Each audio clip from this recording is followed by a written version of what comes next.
Mark, another topic that we've debated quite a lot is around kind of the management of stakeholders in an organisation and how best to do that from a procurement standpoint. And business partnering is a concept that gets thrown about quite a lot, or category alignment or strategic alignment as kind of concepts. But again, what's your sort of take? It talks a bit to the skills base of a procurement professional as well. What's your take in terms of how to best get the most out of stakeholder management and engagement from a category manager's perspective or somebody else? I think it's a couple of things come to mind immediately. Firstly, it's a structural piece as well. Have you got multiple people within your team who are going to go and speak to stakeholders, and the stakeholders going, hang on, I've got 3 people from your organisation coming this week. They're all asking me for resources to run on projects. It seems uncoordinated. So there's an aspect of how you get, when you've got that role not separated out, you're actually putting it into the category manager or the category director's role. Yeah. So do you do it that way, or do you go, we want to coordinate ourselves, so we're actually going to have a business partner fronting our organisation into that particular person? Mm-hmm. And it can be a combination, because beyond that sort of one-on-one link, you've obviously got to have an array of people to actually run projects and to participate in projects. But I think it's definitely a structural piece, and then there's all of that sort of how do you run processes with this as well? Because there's one thing saying, yeah, let's do the behavioural skills piece, and it's all about getting close to them and being part of it. Yeah. But there's also the structural piece on this in terms of the governance structures that you've got around categories. How is that playing into the piece? How is it the business planning and the budgeting cycle? How are you getting your teams to play into that? So that there's what we'd like to see often is an annual planning process taking place where, sort of 3 months before budget time, you're in the dialogue. What are the plans of the stakeholders? What is their strategy? What are their objectives? And how do you translate that for your procurement team into, some of the activities? And we had one client, particularly in the hotel sector, and she was absolutely fantastic at really translating both the functional objectives of the stakeholders that she was working with, and then the business strategy as well. And she kept saying, well, what does this mean for us as a procurement team? So she was playing a business partnering role at a very senior level, and then you can take it down a level to category directors, and then finally it's the category managers. So seeing those sort of tiers, I think, of the business partnering, but coming away from the structural and the sort of technical piece, there's also then there is the behavioural piece about how do you get people that turn up in the right way? Are they credible? Are they collaborative? Are they, the last thing you want is people who are threatening, and I've done this before here in other organisations, and people go, yeah, but it's not like us. So how do you get that? And they know the right language to use and the way that they build credibility over time, helping people resolve issues, not necessarily using our own agenda as a driving piece from procurement, but knowing what the business's agenda is, what some of the hot topics that they need to resolve on.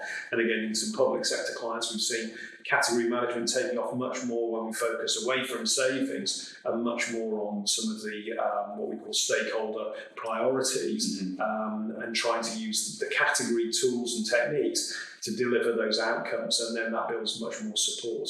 And it's just being, trying to find people that can use the same language that we would in a much more, should we say, mature category organisation into those areas, and apply the thinking and the tools in a slightly more flexible way so they get really good outcomes, and that builds support. And so then, you're into that cycle of, well, what are we going to do next year? How do we get into that? Because sometimes people don't automatically, if we turn up as procurement, don't necessarily want that sort of dialogue, don't want that engagement across the full range of their spend. So we have to think about ways that we build that up over time. Yeah. I think that's a really important point around the business partnering and stakeholder engagement isn't just about the soft skills. And actually, most people that I've come across will relate business partnering to being more influence based or influencing skills based. Whereas there is a massively complicated structural component in large organisations of multiple stakeholder interests, and I think so it's a really important point that you made around that.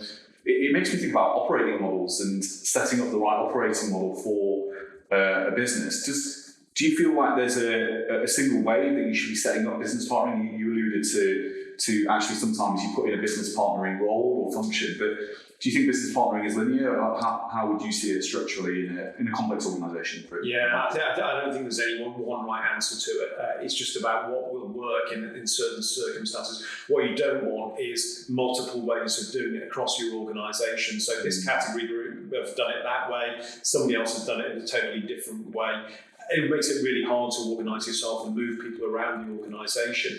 So it's finding something that's flexible enough but consistent enough so that you've got a way of doing it. You know, what do people expect from procurement in our organisation or commercial in the public sector?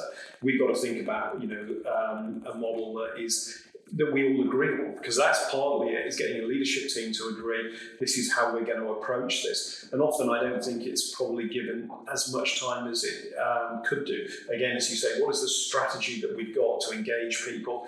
What are the governance pieces without rushing through all of this stuff, trying to force fit stuff? And maybe some of it is sucking and seeing over a period of time so that we arrive at something that's really customised for the particular environment. Yeah, makes sense. Do you see that business partnering has been a late arrival for procurement, or stakeholder engagement has been a late arrival for procurement? I think of other functions like HR, and business partnering is right in the DNA of how HR set up their operating models with other parts of the business. But do you think procurement has just been late to that kind of that adoption of it, or is it something that's become a new sort of requirement, new strategy around how to build procurement functions more effectively? I think seeing it as a one of the, let's say, work streams if you're designing your operating model, I think it probably has been a little bit overlooked perhaps in the past. Some people were doing it anyway, you know, instinctively. 30 years ago, I remember my first boss used to have a session every Wednesday with the maintenance manager in our organisation, in the refinery where I worked, and he would spend time, you know, basically therapeutically listening to the maintenance head of maintenance's issues with his boss, and that was stakeholder management. It was just, but it was ad hoc.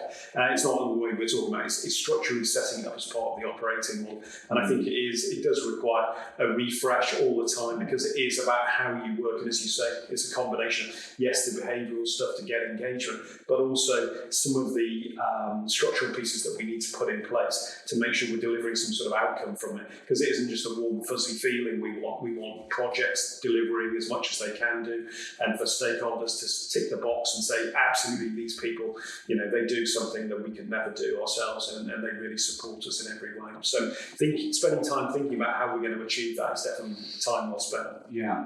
And it talks a lot more to needs analysis, I suppose, of what the stakeholders really need, to your point, strategic pressures that they're going through, as opposed to strategic pressures that procurement might try and impose on stakeholders. So it feels like it's the right thing to bring parties to the table to get to a better requirements analysis and needs analysis of definitely understanding what they're doing, what they're thinking about, what are the challenges they're facing. So start from that point. How do we get to that information? That's really crucial. Yeah.